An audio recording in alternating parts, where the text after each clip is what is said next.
Of course, but you did tee me up in the DM session with you say a particularly spicy Nolan take. Yeah. And those are my favorite brand of Nolan takes. So I am curious. It may not even be that spicy. I was listening back to all it because I'm a fan. Y'all are my favorite community podcast. I like the show quite a bit. The episode before the Neil Goldman, which I also appreciate you setting me up to fail by setting me completely right behind Neil Goldman. There is one buffer. Television. Buffer. Okay.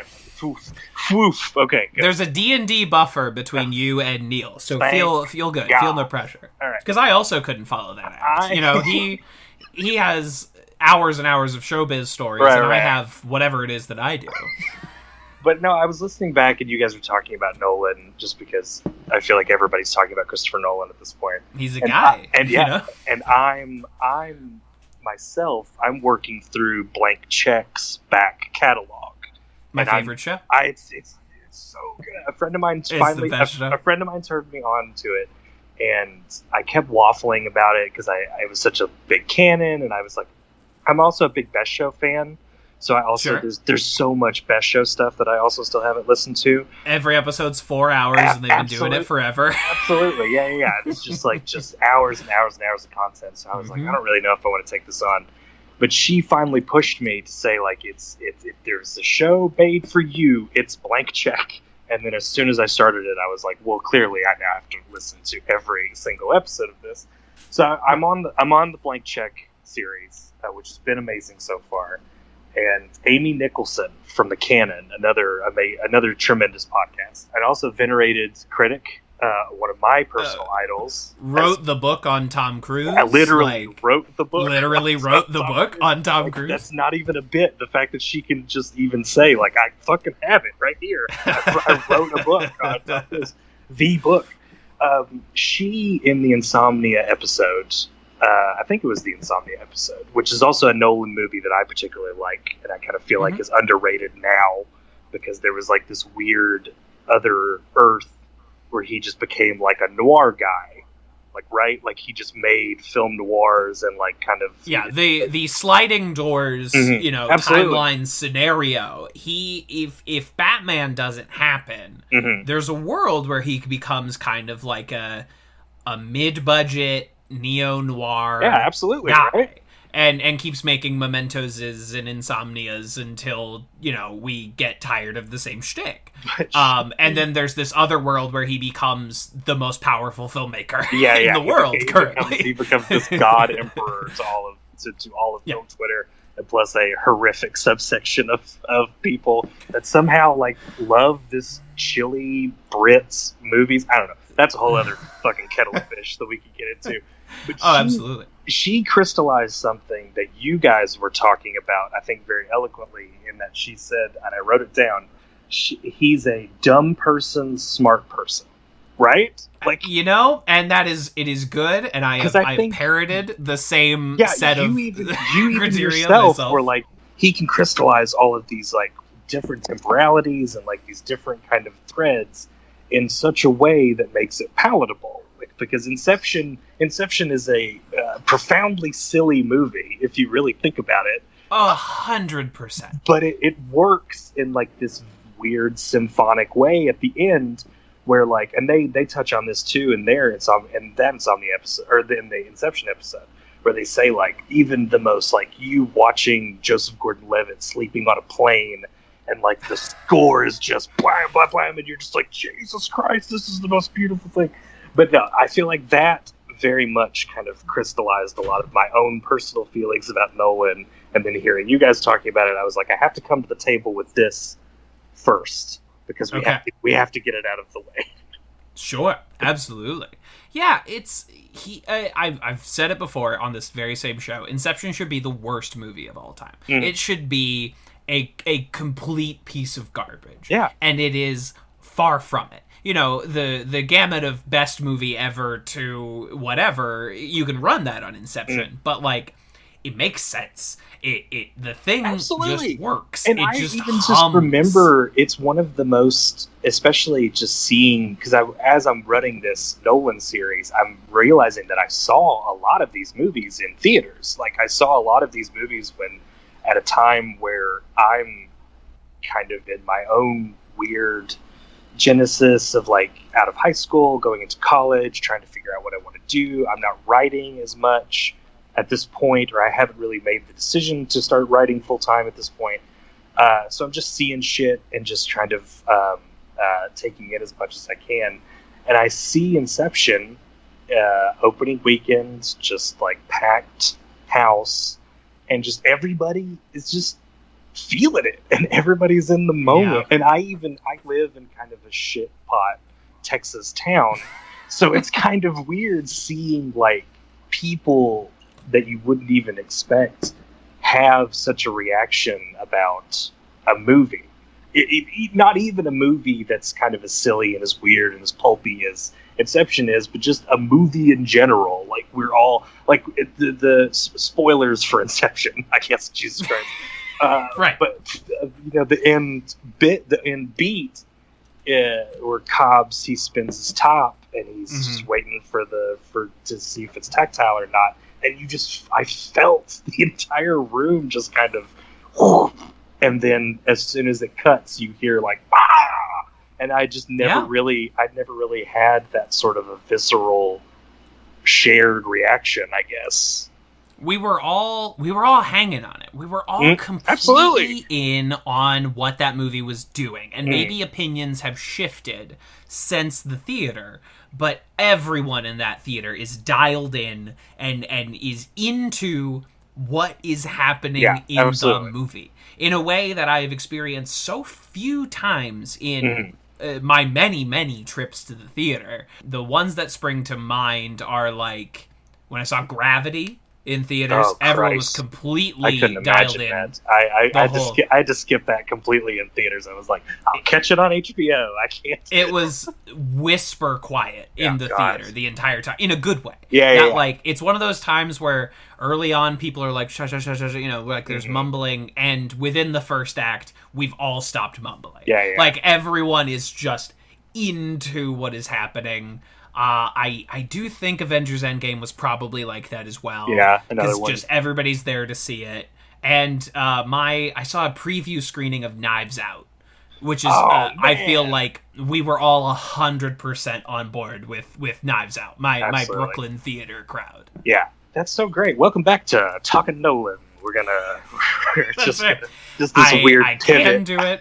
I will do it again. The episode preceding this one, actually, we talk a lot about like the ending of Inception and how I think it's like it's very clear by like the rules of the movie that he's out of the dream, but the image is there as like a thematic element of like you can never really leave. You can the take dream. Whatever you want from it too. Like, you can at that point, like, it's like you said, if you're sold in or you're bought whatever this movie's selling at this point, like, you're gonna take something from the ending image. What's your favorite? Do you feel like you have a favorite, or have you? I feel Nolan? Like, yeah, I feel like you've said Prestige, hardcore, yeah, Prestige, right? 110%. Going through the Blank Check series, I've been like, God, Prestige really ruled, didn't it? It's like, really good.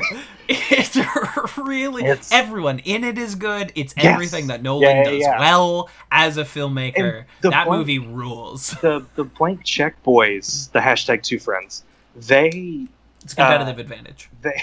Of course. They have the cut above everyone else. Everyone knows it. Ever since they started covering the Phantom Menace movies, they're just a juggernaut. That's right. But they even further crystallized something that I had always thought but had never really been able to kind of articulate, is that how well that movie uses both Hugh Jackman and Christian Bale's entire deals just as performers. It dials in so completely of what you think they are, just in terms of like what they get out of the process, what they get out of the reception to their own work. It's just Jackman is a guy, despite being a household name, Mhm. we've really struggled to make Hugh Jackman happen outside Absolutely. of Wolverine. Absolutely. And he's had successes. Les Mis made a ton of money. Greatest Showman made a ton of money. Mhm. But the And I feel like his stage stuff too makes a lot of money too when he does. He's a Tony-winning actor. Yeah. He's a respected song and dance man.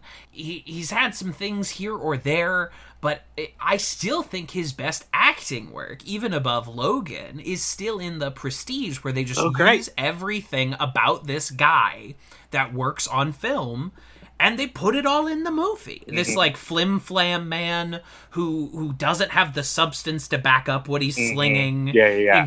The handsomest man you've ever seen in your entire life. Yes, just impossibly beautiful. But he just cannot. And then on the other side of the coin, Bale is just this hard-bitten, very technical, very just like, it has to be honest, it has to be, like, he's the Keitel to Danton's De Niro. Like, it's this weird, God, it's so good. And the more distance I get from it, the more I appreciate it, just because I feel like it ticks all these boxes of, like, Nolan's puzzle boxy, because something I didn't pick up until these last I think 2 rewatches, and also the Blank Check Boys talk about this, but, like, he shows you everything at the very beginning. He literally shows you every single reveal or every twist right within the mark. The first part is it's Michael. Turn. It's just him. Well, here's just a metric ton of exposition that I'm classing up. And it's magic mumbo jumbo. They completely made it up for the film. That is not magician's trade. But it makes beautiful. sense. It checks. It sounds right. So good. It's so fucking good. It's so good. Before this turns into 30 minutes about The Prestige, which more, I could do 30 more easily.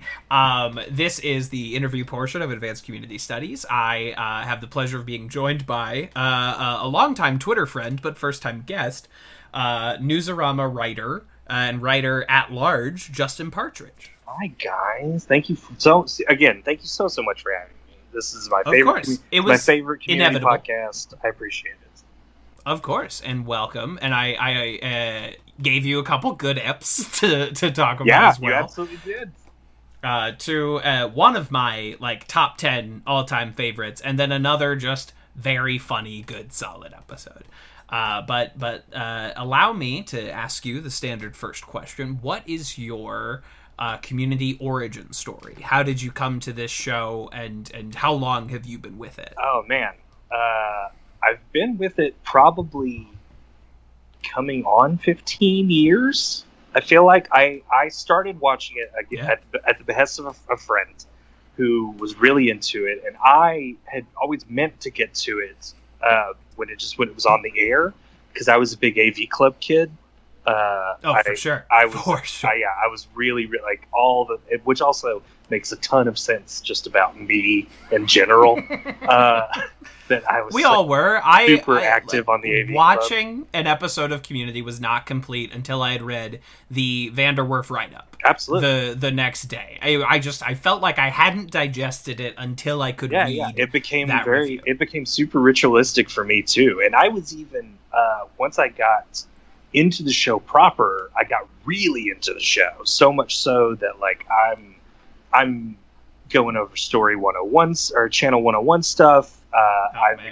I've incorporated a lot of Story Circle stuff just into my own personal writing, because I'm starting to write my own scripts now, or I have been for a bit, but I'm now seriously writing scripts along with criticism. I listened to Harmontown. I was really into Harmontown for probably the first 200 episodes. Right after that was about where I was at. Right after they make the transition out of Meltdown and into the theater or whatever. Mm-hmm. I was on the Tumblrs. I'm not on Tumblr anymore because, of course, Tumblr's a hellscape. But I was super into it, and I watched. I'm trying to think of when I watched the show on air. I know for sure season 3 on. I watched on air. I feel like, because I caught up on 1 and 2 on DVD voraciously. Like I watched every episode. I watched the commentaries. Like I was real in, and then I just kind of stayed with it until it went away. Really, like I just kind of followed it as it jumped from network to network. I followed it. Like I fucking downloaded Yahoo Screen. What was it? Yahoo Screen. What was it? Yahoo Screen. Rest in peace, Yahoo Screen. R.I.P. you junky fucking app. It didn't work. Yeah. Yahoo Screen likes to blame community, but I think Yahoo Screen bears a lot of I don't really think that's punishment for its own shitty app. Yeah. I don't really feel like a lot of that is at the show's feet. Like they're not. No. I've always really been a fan of it, and I think at the time, because I've been writing now full time, seriously, for about 10 years. And I think at that time, I because I had also started to find other stuff, like other fandom stuff in general, that was kind of more fulfilling to me, and I feel like a little less, I don't know, toxic and weird. Because I kind of feel like towards the end, and again, this could just be me projecting, but I kind of feel like there was this very hostile kind of turn from like the show's canceled, it's not coming back ever. So now, how do we go on from there? And there was the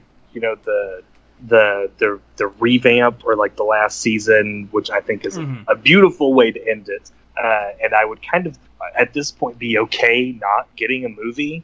Like if that's like actually in the cards, I feel like so much more happier if we didn't get a movie than if we got a movie and it's kind of just okay, which I kind of feel like is the only way to go.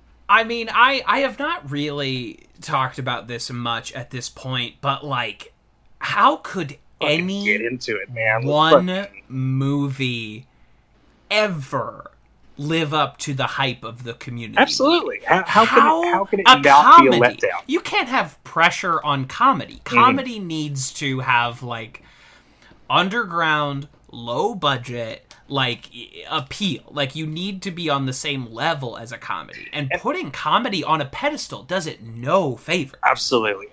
And I think that was a big part, or a big kind of decision of me to just like, I got to step away from it. I have to put like a moratorium on the show itself, because I'm rewatching it a lot, and I'm just like, I just have to, if I'm gonna still love this, I have to just leave it alone for a little bit. So I kind of did, for like, as soon as I started writing seriously at Newsarama, and then I started picking up other gigs, and then I started working on my own stuff, I was just kind of like, I just have to leave. Like, a lot of the stuff that I'm still kind of going back to is mainly like the Channel 101 wiki, just because I'm using a lot of that. Sure. I'm using a lot of that stuff just practically in my own script writing, because the story circle has just been like a godsend to me. I know this may make me sound like a hack, but like the story circle really has been just like a total fucking unlocking moment for me, just as a creative, and just how I can script comics, and how useful especially it is to comic book plotting, because it's super easy to plot out a whole arc over 6 issues just on points of the story circle. I do it all the time. But the show itself, I kind of had to just like, if I'm still going to really like this, or if I want to come back to it at some point, I have to leave it alone. So I actually haven't even watched any episodes until you asked me to watch these episodes. My wife and I went back and watched all the Halloween episodes. But other than that, I haven't had like an actual like full on contact with it until you asked me to. And I feel like these in particular, like you were saying, you can't put pressure. And these, I feel like, are really great examples of how the show itself is really cooking in terms of in terms of joke rate, and also in terms of how it's characterizing everybody. Because this is really the first time we see direct serialization. We see the payoff of Pierce's pill addiction. I think intermediate documentary is my favorite Pierce episode. Way up there for me. Like that, and D&D, really think so, I think might be the one in the two. Absolutely. And because they're both of a piece where it's like he's actively fucking with them, one, and he's two, weaponizing his own status within the group itself as the old guy, and now he has the ultimate marketing chip in the hospital that he can now leverage his own insecurities against the rest of the groups, and it's really funny, and it's a really great use of it's a really great example of just how when Chevy is really dialed in on an episode or on a script, he can just really nail it, and you can kind of see you're like, oh well, this is the reason that he's a comedy legend. Also right. a monster. Absolutely, unquestionably also a monster. But there are every so often when he's dialed in, and you're just like, damn, yeah, he can bring it. Like, there is a reason. That hard cut to him, oh yeah, I'm faking it. And he's just playing solitaire with himself. It's one of my favorite Chevy moments in the entire show. Because you just he's throwing it away, he's barely looking at Abed as he's playing solitaire, and he's just like, oh no, yes, I'm absolutely faking it. And he's just laying out his whole plan. It's just beautiful. Because so if Chevy's not dialed in, the script for Intermediate Documentary is still really sharp, but the episode doesn't Megan function. Gans, it's a Megan Gans joint. Gans is one of the best. Also, probably my favorite community writer. Probably. I was starting to think about it, or actually considering it, and I was like, yeah, Megan Gans wrote a lot of your favorite episodes. Yeah, it's like Gans and McKenna it's them duking it out at the top. But this episode doesn't function if Chevy is not bringing it. They, in the middle of them having so many problems with this actor, he was supposed to take an episode off between falling asleep on the park bench and him showing up in the hospital. There was supposed to be this mythic episode between the two of them, but he found out about that and he was like, no, even though obviously he wanted a break. But then he comes back and he almost has this anger. He's like, I'm gonna prove you guys wrong for trying to write me out of an episode, and he just destroys it. It's so upsetting when he's good, because then you have to kind of give him a little bit of credit, even though, again, just a monster, just a bad man. You've at this point you've read the SNL book, or you've heard every story that because my favorite story is always, and my wife has probably heard this 1,000 times, but it's just or she'll even say, she's like, is this the episode where he called Dan Harmon a slur for eating a hot dog? And I'm like, I think so, actually. Oh my god! No, and I feel like we're doing the 21st century romanticism a disservice by kind of not talking about it a lot too. But there's it's a cool little mini arc that they have. And I feel like, is this the first time they've done direct serialization? It's picking up the night after the night before, pretty close to it. Really, if they've done it before, it's been at a much smaller. The closest they've come before that is Chevy's leg casts, but even that has a time jump. Yeah. Whereas the third season is very, very serialized. But this one is okay, we're basically here the next day from a previous episode, which is not something that Community generally does, taking place over the course of 9 months or what have you, a season generally. And I feel like that was one thing that they kind of stress in the commentaries about how they want to try to do how you can jump into just any episode of Community and still get the gist of Community, or still get the timbre of the jokes and stuff like that. And I feel like even with the serialization, there's still just because I said, I haven't watched the show in 10 years, and I'm still just as soon as I started, I was like, "Oh Jesus, this is the episode with the taco briefcase," or this is the episode. This is the episode with the signed pictures of LeVar Burton. It's all these they're weird.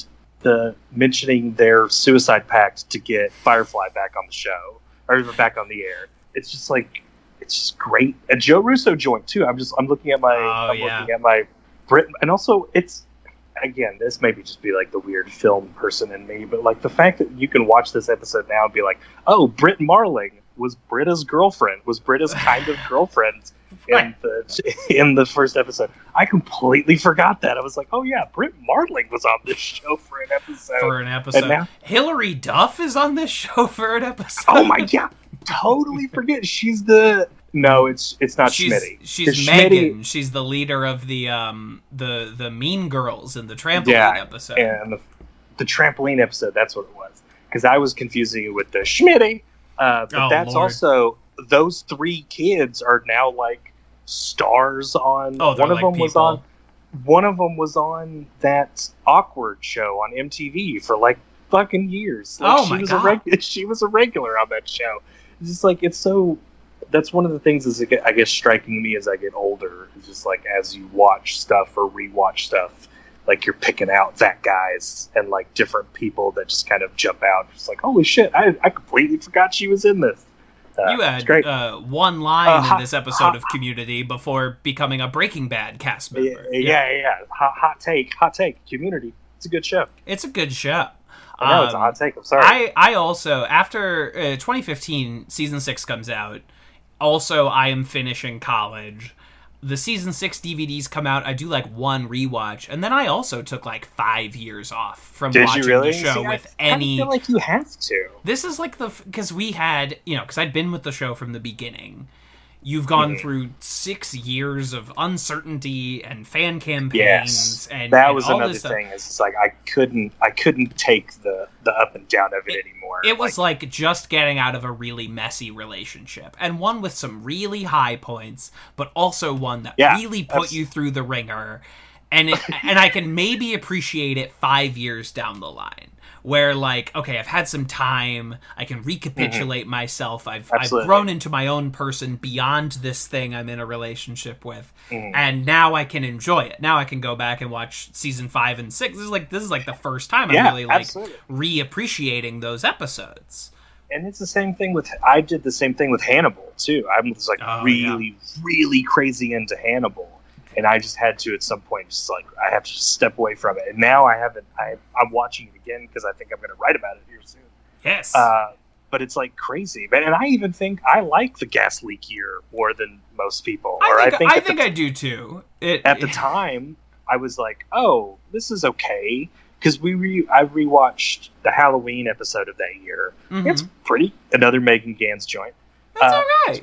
It's pretty funny. They were in a no-win situation with season 4. Absolutely. There was no way they could have won. I kind of think the movie's in the same situation. Absolutely. It absolutely is. How could it ever? How could it ever live? And everyone wants different things from it. Like, the Jeff and Annie shippers will not be happy if we get out of that movie without them in a relationship. But an equal group of people will be mad if it does happen because they don't like that relationship. Yeah, absolutely. So, unless you literally do a movie about how, like, God, it's fucking hard to make a movie to wrap all this stuff up, right? Like, that I would even feel like, it's like, that's great. Just, like, do an entire movie about how, like, we cannot live up to your expectations. How the hell? Like, I can hear Abed monologue in my head where he's like, we've been gone for so long, how can us rejoining ever live up to what we want it to be? Like, let's try and just enjoy it for what it is. You can even further do it to him just be like, I'm now on a hit animated television show. I don't need any of you guys now. I'm on DuckTales. I'm getting Disney money. Like, I don't even need... I'm on DuckTales and Mythic Quest. So I got 2 sets of checks just coming in. If you're Dan Harmon, you're like, I have an exclusive lifetime deal with Paramount to make any script I ever want to, or whatever his deal is. Party Down is in the same boat too, because I think Party Down is a tremendous show. It's one of the best. And it's a tremendously sweet show, and it's one that means a lot to me. It means a lot to me and my wife because it was a show that we watched together. Like, it was a whole thing, and they always talk about doing a movie too. And I was like, oh God, I don't know, I would just much rather it not happen. Same thing with the Firefly movie, as referenced this. Like, it's been 18 years since the show went off the air. It's been 15 years since the movie came out. That is Eclipse, and I still like all of these actors. Most of them still work and are still very good, but, like, you don't want Nathan Fillion to play Mal now. Nathan Fillion is the rookie now. He's fully really Castle. Like, you don't... And I love Nathan to this day.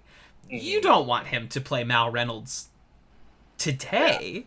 right now. And like, you also, absolutely nailed it. Wash is dead, right? Like, yeah. Why would I watch this movie? Why would I watch more Firefly? Wash and is then dead. Now, if you do it again, and if you bring back a Christina Hendricks or something, like everyone in the audience be like, "What the fuck is the lady from Mad Men in this weird space show?" Like, I forgot she played Saffron, Mal Reynolds' fake wife. Yeah, fake wife, courtesan wife. Also, that show sucks. Like, can we finally just as a community, I feel like, or just as a society, as a whole, we would be a lot better if we just realized that show always kind of sucked, and it sucks now. It was super important to me when I got the DVDs in high school, and I've been meaning to revisit it for a while now, but there are certain elements of that show that have aged into dinosaur bones. The fact that we're kind of following the Confederacy, and we're in a space, we're in the outer space as built by America and China, essentially, and there's like no Chinese people on like the whole show,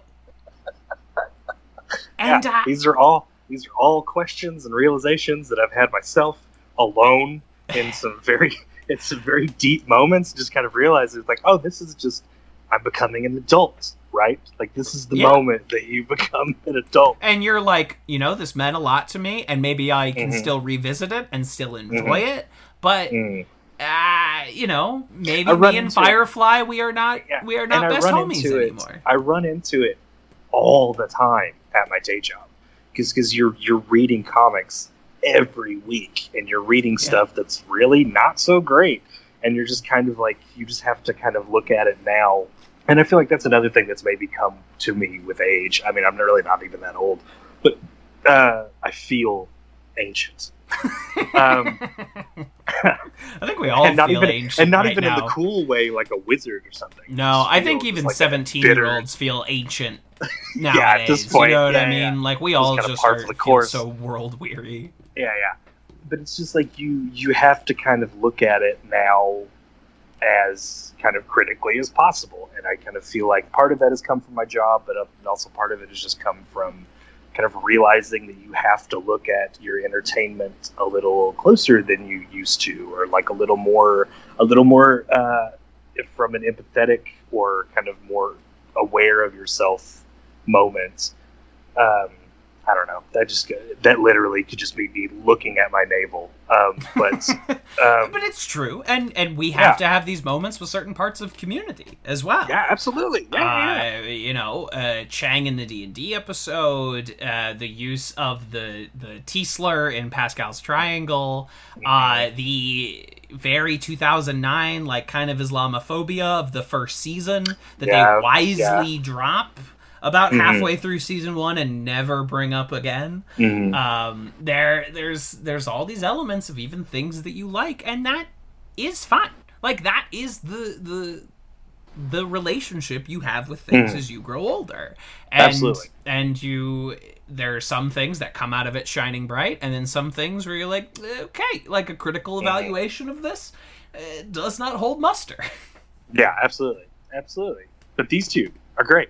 These are great episodes. And I think it's a kind of a good example of how the show, like I said earlier, is like really cooking in terms of how they can balance their jokes, and they can balance the kind of the timbre of their own comedy with character stuff.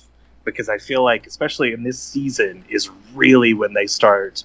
Well, now we have to get to know them as people, and we have to get to know them all as a group, and like how certain dynamics are working, and how we can work that for further comedy. I mean, the most explicit is the Pierce stuff in the second episode, where he's literally playing everyone against each other and using their own insecurities that are also his insecurities within the group to kind of fracture them, while also personally playing with people. But then in the first episode, you also get, a rare instance of Britta having romantic tension with someone other than Jeff, and someone outside of the group, which I kind of felt was really, which I just personally as a viewer was really interested in, just because I always liked whenever they played with the group dynamics a little more, and especially deeper into the show, and how they could like use people from outside of the study group and outside of the library, just in general, to kind of bounce them off of everyone and see how that would kind of upset the group's apple cart in itself. Right. And these two episodes work so well as like these characters are being challenged as to who they think they are, you know. Britta, in a large way, feels like maybe more than anyone, because she has the like, I'm going to shove in the face of the world that I'm hanging out with a lesbian. But it completely like blows up in her face. This is one of my favorite examples of her trying to weaponize her own. Oh, I'm so like anytime the show gives her a stance and then tries to make her use that stance to show everyone else how awesome she is. That's like my favorite Britta. Like this weird self-righteous, but also weirdly selfish about it. And it's my favorite because I feel like the show, and you guys have talked about this kind of a lot, about how the show never really figures out really what to do with Britta sometimes. Like I just wrote 6,400 words about about Britta. You know, I've put in the time trying to like crack. Thank you. By the way, I didn't want to sound like I was like brown nosing because I didn't know. But like that's a great piece, and it articulated a lot of like how what I tried to tell people about why I love Britta so much, because Britta is genuinely one of my favorite TV characters ever. 100%. Ever. Easy top 5, maybe top 2. Exactly. It's like Sawyer from Lost and Britta, like get out at the top. Solid fucking first 2. Like Sawyer, I think would probably also be in my top 5 now. Weirdly thinking about it. I mean, if I didn't stop myself, it would just be Lost characters in the top 5. If I must pick one, it is Sawyer. I have a Lost friend who is super into Lost, and she is like has been forever, and she's rewatching, and she's like really been making me want to rewatch that fucking show. I've been rewatching it for now like over a year because I'm just like taking my time. There's so much of it. I'm just like really like taking my time. We're in season 5 right now, so it's just cooking. It's just humming. Yeah, that's the sweet spot. All your favorite characters: Faraday, Desmond, Ben. Everyone's on the show. Saeed. Everyone's there. Juliet. Everyone's there. But no, Britta, I feel like this episode especially is a very fun example, and I feel like even the second one too, where she has to kind of confront her performativeness at the check, and now she's it works as a good pairing.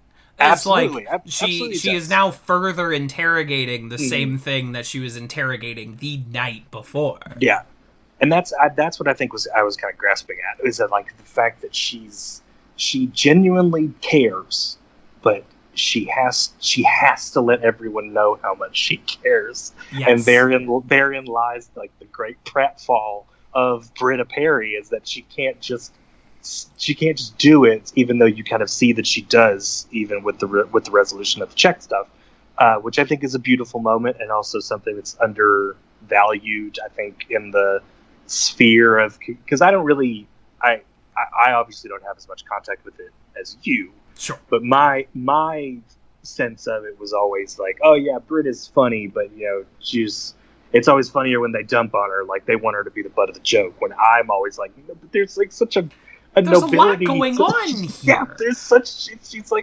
she's trying so hard, and that's what you guys should be talking about, and not the fact that she believes what she's saying. Absolutely, she's just so bad at making it happen, but she believes every word that she's saying, and I think that's important. Yeah, I think that's also why she's a good foil for Jeff, and that Jeff is so cynical, but she like is cynical, but she genuinely does want to not be cynical, or like she genuinely does kind of think the better of people as a whole, but it's, I don't know, she's, again, there's so much there. Fucking people respect Britta Perry. She's great. respect for Britta. She's the best. Also thinks the world sucks, but she is kind of trying to do a little something about it. Absolutely, yeah. And that must be respected. As much as I love Jeff as a character, I hate him as like a human. I don't like him absolutely. as a man. Yeah, and I feel like that's also one of the great joys of the show is that like the show never, I think, wants you to think that Jeff is good or like that Jeff is like a nice person. But he's funny, and these people have endeared himself, or he's endeared himself to these people, and he genuinely needs them. And it's also one of the great, like, weird tragedies of Jeff is that, like, he wants so badly to love, but doesn't feel himself capable or, like, worthy or capable of love, which is why all these relationships are important to him, but he can never articulate it, ever. While Britta, I don't even know. I just lost my own fucking train of thought. But I feel like the first episode plays it a little more jokey than I would like. In that, like, it kind of ends up with her being the butt of the joke, and then everyone kind of have to coming up to her and say, like, "Oh no, you're not homophobic. Like, you're actually really, like, I don't know." I feel like the second episode crystallizes this idea a little bit more than the first episode does. Yeah. If that makes any sense. It takes it a little more seriously, because in 21st Century Romanticism, it's more a runner. Like, it's barely, there's no, like, Jeff and Duncan and Chang are the A story, and then we have these two really just, like, runners. Like, there's not a true B that we're following for more than a couple scenes. I had forgotten. I thought the Britta and Brett Marling stuff was more texture in the episode. I'd completely forgot about the whole Chang, Jeff, Duncan soccer party. It is the least interesting of the three, but it's, I don't know, it's got John Oliver and Ken Jeong and Joel hanging out, so, like, there's good jokes. And I think the dynamic between Duncan and Chang is one of the great kind of untapped wells of the show. For sure. Just, like, they're weird, like, antagonistic, but also, like, they're kind of in this, because Chang is not a professor at this point, right? Yeah. He's a student. Yes, he is student Chang, sort of running wild. He wants to be in the study group, but yeah, he's a full student. That's what it is. And I like the fact that they, at a point, played with the power dynamics with them both being professors. And I like in this when it really fully, he's just like, well, now I'm just twice as better as you because I'm British and I have a job. And it's like, it's a fun, like you said, it's a fun dynamic, but it doesn't really hang much, especially when I care far more about Abed and Troy trying to get the hot librarian. Yeah. I've forgotten that this was the books. So, books is great. Because that's probably one of my favorite Community jokes of all time. Just yelling books. That and then she comes up like, "Are you the two that's been yelling books? That have just been yelling books intermittently throughout the like?" That's such a funny payoff to just like the fact that they haven't just done it the once, but they've been doing it throughout the week. And she's now clocked it. Just like, yeah, these two idiots just keep yelling books at me. It's so great, and it's sweet. I feel like it's one of the. It's an episode that kind of doesn't trivialize Abed's romantic feelings for someone, right? Like it doesn't, because I famously hate the Brie Larson stuff. Really? Okay. I don't like it. She's not in it enough for me to even really have an opinion. And at the time, I did not like it. Didn't. And I feel like now I may be softer on it because it's only like what 2-3 episodes across it's just two seasons. You know, okay, it's barely. Oh god, I thought it was even just in one season. No, it's there's one episode in season 4, and then she comes back in season 5 for one episode, and that's it. Yeah, I was at the time very staunchly.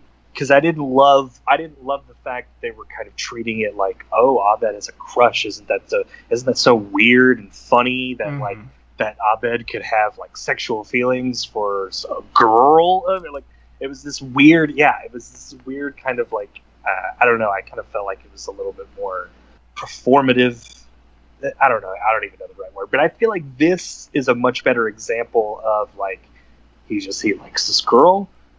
He's trying very hard to at least let her know that he exists with his friend, and then it becomes this funny kind of like classic sitcom. So the two best friends, like the same girl, like what are they going to do about it? Like I love that setup of it, and then it becomes much more about them as friends than it becomes them reconciling.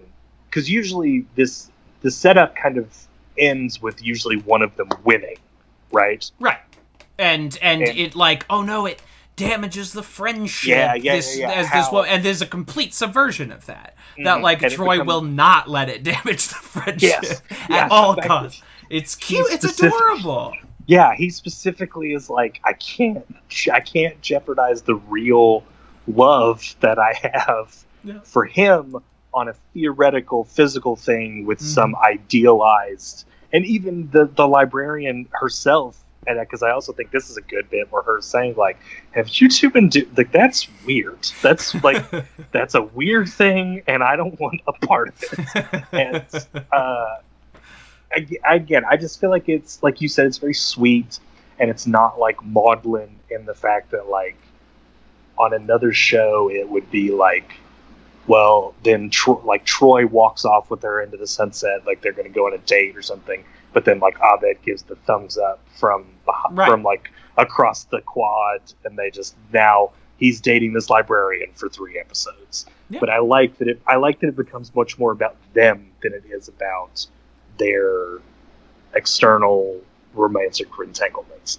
Yeah, it's the exact plot you would expect them to cover at some point, but they subverted and ended in 1 episode, like how they do like Jeff and Britta's first kiss in episode 3, and it's a bit to like impress John Michael Higgins as Professor Whitman. Like they completely upend every bit of your expectations. And that is always something that will bother me about the season 1 finale, is that like that is exactly what you expect from a television finale, and they don't subvert it at all. They just do it, and it feels so uncommunity for them to just do a trope without even like commenting on it. It's very strange. Especially, I think that moment in itself is probably the most NBC thing, right? Where like you gotta have. It feels like The Office or something. And like he's probably or Friends like even more so. I feel like he even has talked about that like, oh well, what's the Ross and Rachel? What's the and he himself, like Harmon himself, I keep saying he as if he's like fucking God. Capital H. Yeah, the capital Harmon. H. He like, I'm very sorry to God too, because like God, what if that was some weird pivot that I just immediately said, well, and we also know God is the Father. Well, yes, we must also pay deference to him, and if there's anyone he would not want to be compared to, it is perhaps Dan Harmon. It's like, it's such a weird pivot. He especially referenced Sam and Diane in terms of Jeff and Britta, which you get the sense of. But even because I've also been I've just been putting on shows as I write, and I burned through all of Cheers here recently, which still rules. What a good show! Also good show. Also has some pretty dicey gay panic stuff in the first couple of seasons, but it does. There's also like. In the first couple of seasons, there's this plot where there's a guy in the bar who's maybe gay, and all the guys at the bar are, like, worried about it. They can't serve him. Yeah. But they subvert it in a way that, like, the joke is on the homophobes. It's still, maybe a plot that you don't want to tangle with, but the ultimate joke is on Norm, more so than the gay dude, which for a fucking 80s show, I think is very impressive. And I was actually genuinely impressed with how much of it genuinely did hold up, and how much of it didn't make me go like, oh boy, like there's still some stuff, but but I think it's especially like you said, I don't feel like the joke is on the person itself, it's on everyone else because of the way that they think. Welcome back to Talking Cheers. Could do it. Fuck, what was I even saying? But no, it was like, you can very much feel like that felt like oh, well, you have to have this, because every successful show at the time, or before then, had a triangle, or it had some sort of like, will they, won't they thing. I mean, the show how long out several... The Office had been on since 2005. Okay. So The Office was in, like, season 4 when Community starts up. Or maybe it's even season 5. I don't even... I'm getting a little dicey here. But Jim and Pam was a thing. Like, it's really starting to hit its nadir at that point. And yeah, we're on the down slope, and then Community goes up the slope. I also kind of feel like that's a sitcom thing in general at this point in time, sure. Or even kind of now, because I don't really even watch that many new sitcoms nowadays because they make me want to run into traffic. But like, I just feel like that was always a thing in sitcoms, especially these. As this one is considered a single camera. Yeah, and multi cameras. I get this confused. Multicam has the laugh trap. Multicam looks like a play. Yeah. Okay, and especially in these kind of single camera sitcoms, like they have to have some sort of like relationship core or some sort of like something that's going to hook in, like kind of the mass demo that they need to really catch on, like The Office. I feel like did. Because like my mom watched The Office, and like my mom is not a sitcom person at all, and she was like way in on it. I always liked when the show gave these sort of outsider, or these kind of like these people that were outside of the bubble of the group, to kind of see how that would mess up the dynamics in itself. But I also like the fact that the show doesn't. A little bit less so with the Britta and Britt Marling stuff, because like you said, it's just kind of a runner. It's kind of just played for comedy, and it's played mainly for the bit, and then the payoff, once that happens, they kind of drop it. But it's nice seeing the show make the decision to not like just do this for the sake of doing it because they have other stuff. Because I think because this is 2 years away from Pillows and Blankets, or a year. Pillows and Blankets is like about at this point in season 3. Mm-hmm. It's like right around here. Because that's the big moment. Like the big moment is that they actually do have a real deal fight, and they make a whole thing out of it, and it becomes a more kind of escalated thing. And I don't feel like that's something you want to burn off in an episode where they're trying to get the hot librarian. Right?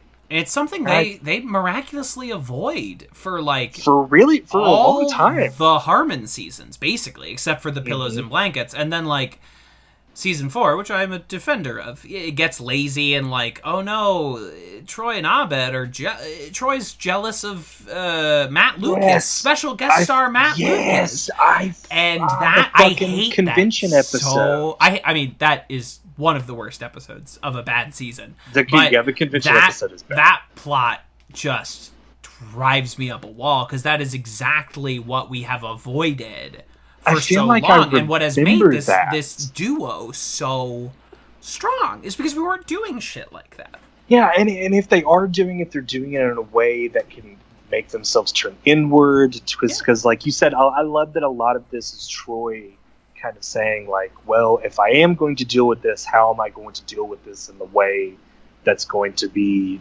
best conducive for Abed, or it's going to be best conducive for my relationship with Abed. Because, like, and it's not in the kind of hacky, like, bros before hoes, which I think is kind of a fun. Do you guys like New Girl on this podcast? I do. I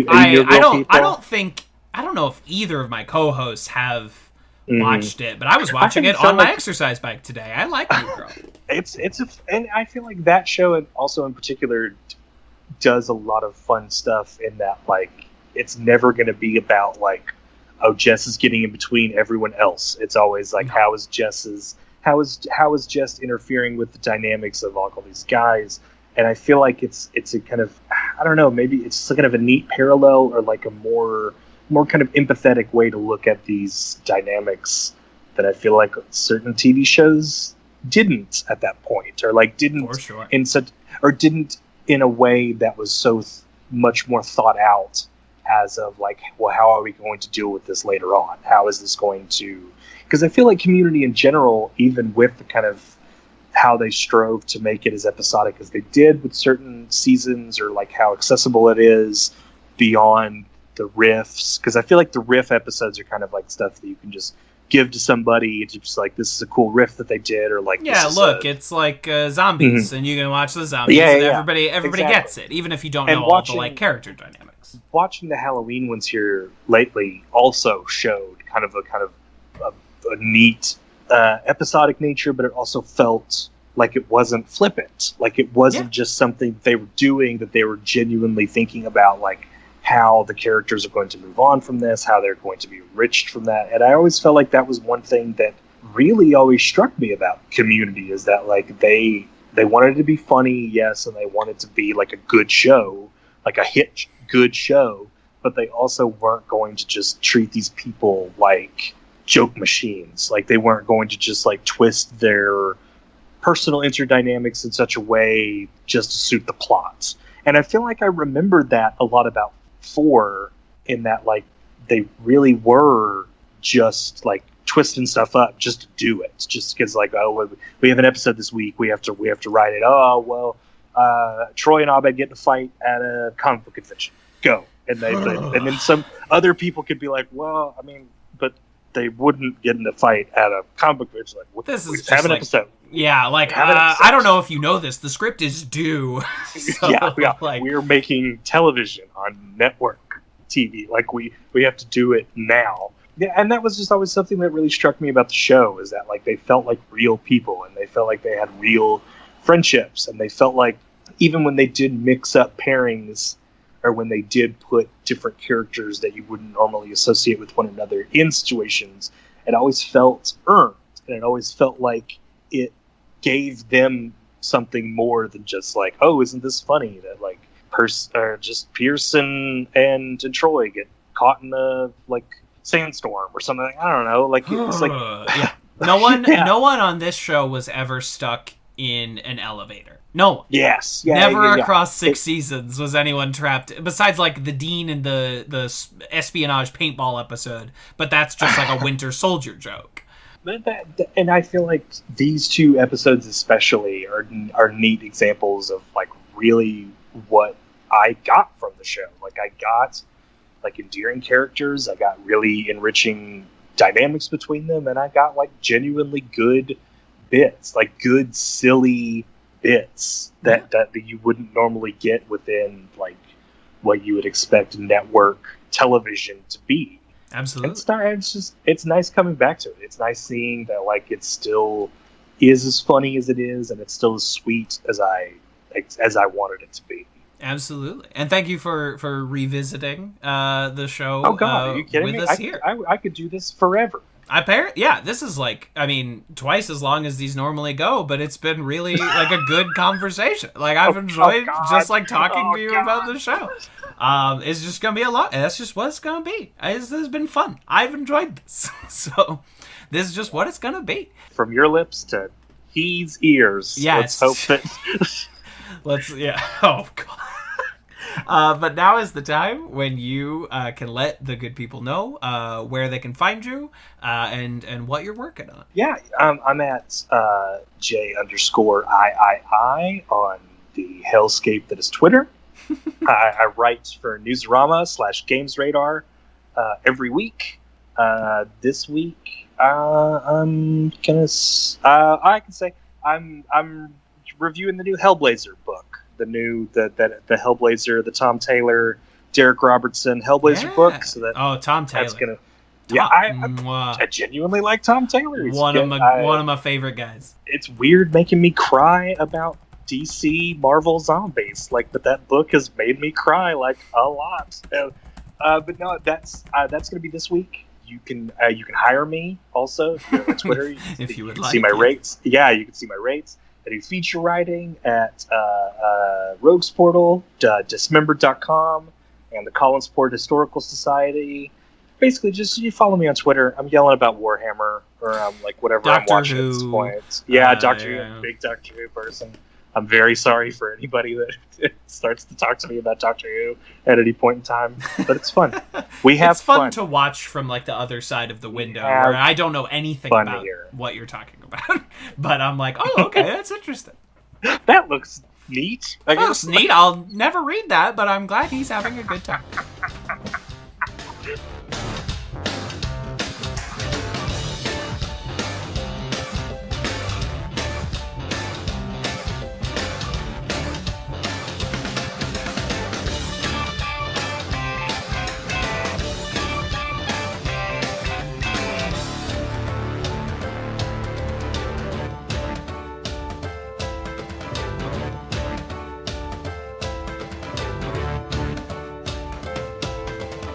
This has been a Talkback Podcast. That was quite a show.